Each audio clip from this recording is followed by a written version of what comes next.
You would think that with all of what the Browns gained in free agency, that they would have very little or nothing to gain in the draft.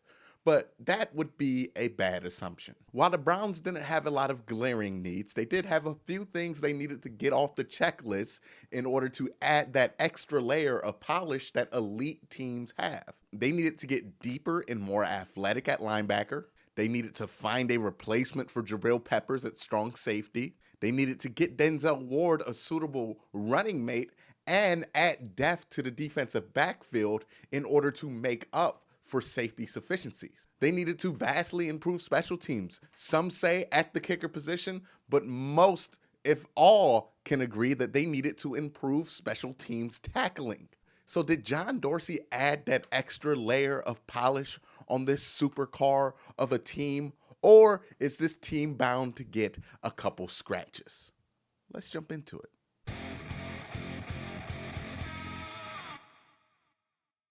The Browns clearly had a focused game plan when they came into this year's draft. They made 7 selections. 6 of those 7 selections were defensive / special teams players. Of those 6, 3 of them were defensive backs, and 2 of them were linebackers, and 1 of them was a kicker. They only drafted 1 offensive player. That's the offensive tackle out of southeastern Missouri, who is more of a project player. So the Browns heavily invested on the defense after heavily investing on the offense. And I can't lie, that makes a lot of sense. I mean, if you look at the offense, other than offensive line, there's really not a lot of question marks.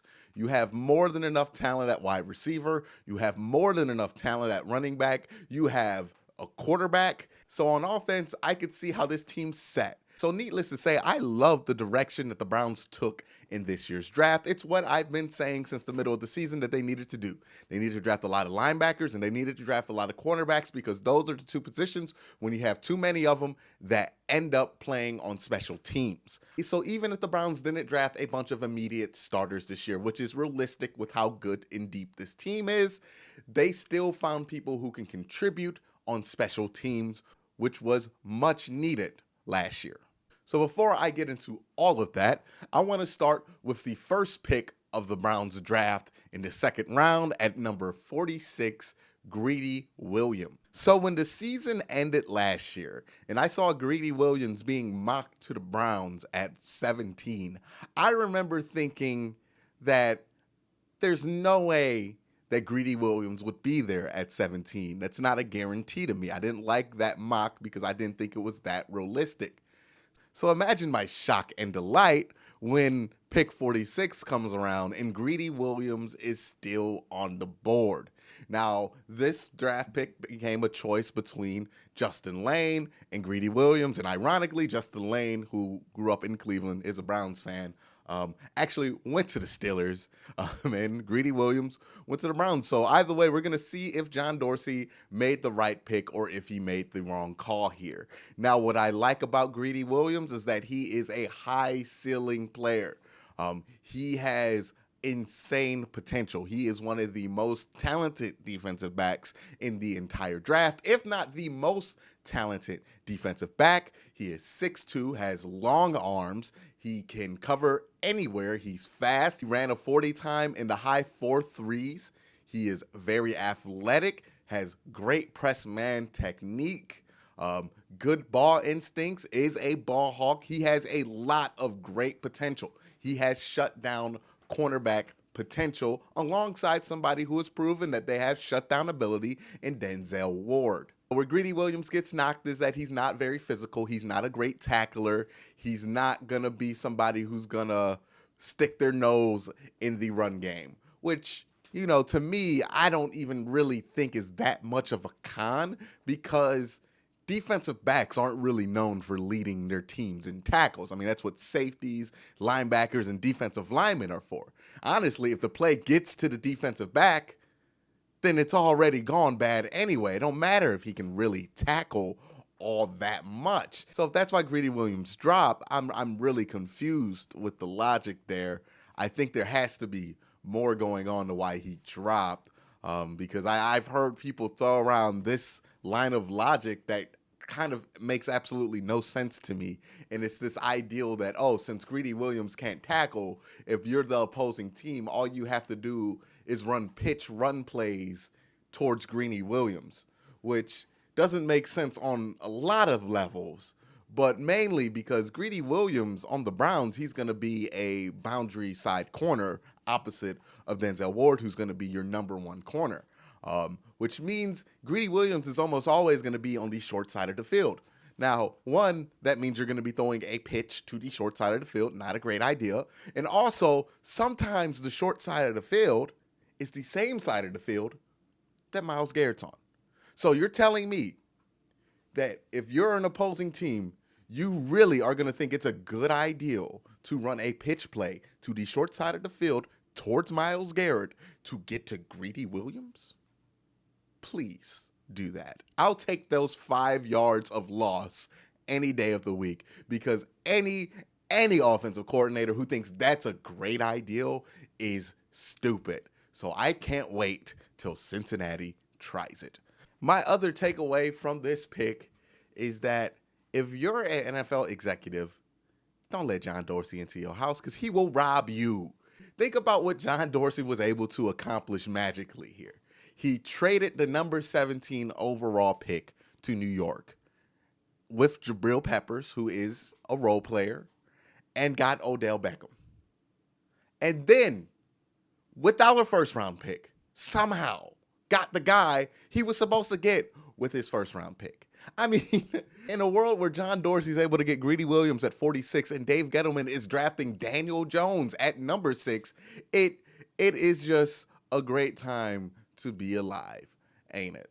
But anyways, I also think the other great thing about picking Greedy Williams here, because if he does pan out to a certain level in his rookie year and he can be a number 2 corner out opposite of Denzel Ward, that means you get a lot of flexibility there with Terrence Mitchell, who is very good. He can put him in the slot, and he's very physical, so he'll work there. Then you can also put E.J. Gaines in different places. You can put T.J. Carey and maybe let him play a little bit of safety. You get a lot of flexibility and get to move around, and that's very important in Steve Wilks' system because he came up as a defensive back coach in Carolina, so he has a scheme defensively that is very reliant on having a lot of good defensive backs on the field at the same time, which is a great fit in the new NFL where there's a lot of spread concepts, a lot of air raid concepts, and DBs are king. I think the Browns are kind of going to be ahead on a trend here where DBs and cornerbacks and safeties, secondary players are going to become very valued. And another type of player that they started to draft in this draft is also going to be very valued. And that alludes to the second pick they had in the 3rd round, which is Sione Takitaki. He has the best name in the draft. So this pick is kind of a bit of a head scratch just because nobody knows who Sione Takitaki is. He reminds me a bit of Jannard Avery because of his ability to stand up and be an inside linebacker and to be a pass rusher. He also is very physical. He's very athletic. He had character issues early on at BYU, but overcame that and became a team captain, which is, I think, a greater sign of character. He can be a good situational linebacker in his first year. I think he will come in on specific blitz packages where you need somebody who's going to be as aggressive as him. And he's also going to have to be asked to contribute a lot on special teams, which one worries me a bit because he is extremely aggressive. He takes a lot of risk out there. And that scares me with special teams because I think that could cause him to make as many big plays happen as he prevents them with his, risk-taking ways. But again, Sione Takitaki was selected by the Browns because they see that the spread and the air raid are coming to the NFL and are trying to adjust promptly to that. And how do you adjust to that? You get more athletic in the defensive backfield and you get more athletic at linebacker. And if you look at the Browns, what the Browns did, they drafted a lot of corners. They drafted nothing but corners and smaller but more athletic pass-covering linebackers. That was a big theme with the Browns, and I think that's going to be a key to how they plan on stopping these air raid concepts this season. Number 119, Chandrick Redwine. It was about this time in the draft when they drafted Chandrick Redwine that I realized that the Browns and Steve Wilks plan to take on air raid offenses by having more and more defensive backs. And I think that's what Chandrick Redwine is. He's another defensive back. He is going to compete at safety. He is naturally a free safety. Not really somebody I think is going to be a great strong safety. Not physical enough. Not somebody who is willing and is as good as a tackler that you would need at strong safety. I think he's somebody who's going to become a special teams ace. And I think that's where a lot of Chandrick's potential is, especially this year. I don't see him as a starter. I don't see him getting in the mix this year as a starter along with Morgan Burnett. I think they'll do a combination of people rather than go to Chandrick Redwine. But I do see him as if he does make a contribution, it's going to be on special teams. He reminds me a lot of Shamarko Thomas. He used to be a safety out of Pittsburgh, mainly a special teams player, fringe starter here and there. And I think that's the role that Chandrick's going to end up playing here in Cleveland. And if he does end up playing a memorable role here, I think it's going to be as a special teams ace. Number 155, Mack Wilson. I thought Mack Wilson at 155 was an absolute steal for the Browns here in the draft. I think he has the most sleeper potential out of all the Browns picks. And I think he is a guy who I can see having the biggest role outside of Greedy Williams of all of the draft picks this season. He has all of the necessary measurables. He's big, he's strong, he's fast, he can cover, he's smart. I think his one downfall is that he's not really as instinctive, doesn't make a lot of those instinctive shoot the gap plays, but he is a really solid cover linebacker who you can throw out there on a tight end and feel comfortable with. And because of his discipline and coverage skills, he's somebody that you could feel comfortable putting out there in a hybrid safety linebacker role from time to time. My biggest concern with Mack Wilson is that he didn't run as well as you would thought he did. He ran a 4.6 at his pro day, which is really like a 4.7. So that really concerns me about Mack Wilson, but I think that's fast enough still. I think he's quick enough to be able to cover in short areas. You're not asking him to play cornerback out there. But I think he's a smart enough and skilled enough player that he's going to be able to make that work on the NFL level. So ultimately, I think he's a smart developmental pickup in the 5th round that's going to end up being a starter in about a year or two. Pick number 170, Austin Seibert. Now, this is a pick that a lot of Browns fans have been begging the Browns to make because they have just not felt comfortable with the idea of Greg Joseph going into 2019 as the starting kicker on the Cleveland Browns. And while I think that case is overstated, I also can't blame anybody for making that case because even Greg Joseph's made field goals make you nervous. So they drafted somebody who, if you're a college football fan, you got to be pretty familiar with because he is Austin Seibert out of Oklahoma. He's been there forever. The biggest thing to note with them drafting a kicker is that they drafted him in the 5th round, which isn't necessarily let's take a flyer on him kind of round. I think that means that John Dorsey and the scouts think that he's better than Greg Joseph and that he should make the team since they spent a 5th round pick on him. Also, a thing of note is that he's also a punter and a kicker, which might come in handy in 3-4 years when the Browns have to sign all their talent and they have to make budget cuts and have only one person punt and kick. And last but not least, you got Drew Forbes and Donnie Lewis. Now, as I said, Austin Forbes wasn't a flyer pick, but these two definitely are flyer picks. Drew Forbes is a flyer guy because he's much in the same vein as somebody like Desmond Harrison that they took a flyer on last year. This guy dominated Division II as a tackle.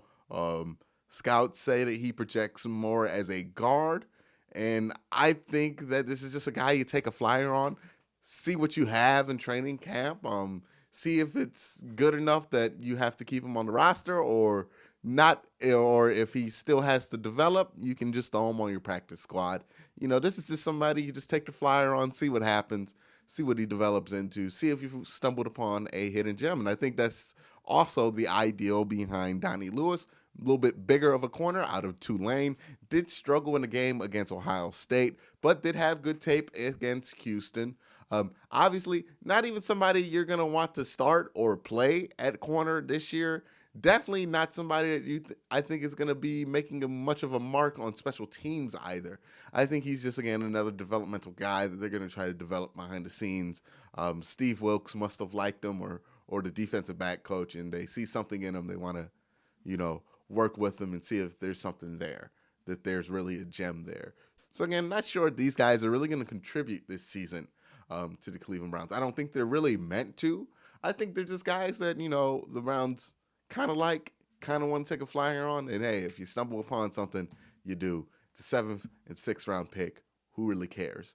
But that's going to be it for this week, guys. Again, guys, thank you for watching. Thank you for hitting that subscribe button. And thank you to the many people who have donated to my Patreon.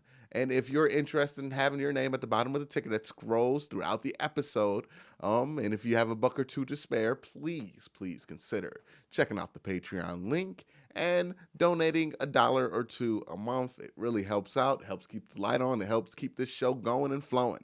But also, guys, let me know in the comment section down below what you guys thought of John Dorsey's draft. Did he get it right? Did he fill what he needed to fill? Or did he leave a lot to be desired in this draft? And are you kind of disappointed in what John Dorsey did? Let me know in the comment section down below. Thank you for watching. Again, hit that subscribe button, hit the like button, hit that notification bell if you can, and don't forget to tune in next time. Thank you for watching.